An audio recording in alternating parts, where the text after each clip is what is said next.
unfortunately, for this family, the rest of her family couldn't come from Sweden this time, but that's okay. We forgive them. Yes, and then this is Katie. She's also new to our family, and we so welcome her. She's totally a part of our family. She's Carolyn's girlfriend, so we're happy to have her also. Is there somebody else new here? I think they got it. David. Oh yeah, David, right there. So David in the middle right there with Cassidy. So they've been dating for a long time, and I think that he's like a big part of their family now. So we include him, welcome him also. So we're so glad that everybody came. And most of you were here for Louise's memorial last year, which is really awesome. If you don't know, we did inter Louise's ashes kind of in the middle under this little plaque, which will probably be upgraded, but it's the way it is for now.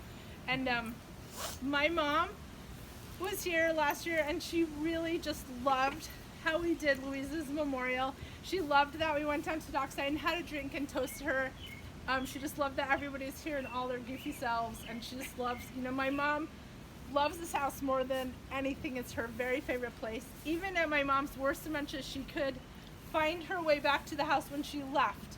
She would tell stories about when she was 3 years old, and she would walk all the way down to the boardwalk and visit with all the old people on the rocking chairs by herself at 3. No one would do that now, but she would do that, and she could get herself back. So I always felt perfectly fine with her, even when her dementia was bad, that she would find her way back when we would come. She was the most comfortable here. It was the best place for her. So last year, after you guys did such a great job with Louise and planted this myrtle tree, which has lovely purple flowers, by the way, it's lavender flowers, I thought that would be a great place to put my mom. And because my dad has been sitting on my mom's dresser for the last 14 years, we thought we'd bring him along too. So we've put them all together. They're separately, but they're in this box. It's biodegradable, just like Louise's. So we did have them cremated, obviously. Oh, we just dropped them all. And so that's where we are. I have to say that last year, when my mom passed away in October, I came, and I have to backtrack one little bit. The year before, when Louise had died, my mom and I were traveling here, and I told this story last year. My mom and I were traveling, and we were in the car on the way to the airport, and Vicki texted me, and she said, my mom's just passed away. It was 4:30 in the morning in Colorado. My mom's just passed away. And I sat in the front seat, Harry was driving, and I thought, how am I going to tell my mom in the back seat? And I sat there thinking about it, and just a minute later, my mom said, out of the blue, have you heard anything about my sister Louise? And of course I had to say, oh, I'm so sorry. Vicki just texted me, and my mom's little voice just said, oh. And so we got on the plane, and we didn't really talk about it. And we came here, and we got out of the car, and we always talk to Bill next door, Bill the neighbor. And we always say hi and how's it going and whatever, and chat. And so we did that. We were talking and how it was the trip and everything. And out of the blue, this Siamese cat came running down the street. Ran down the street and came right up to us and was like pestering us, trying to get into Bill's house, trying to come over and get into our house. And I said, Bill, what, is this your cat, Bill?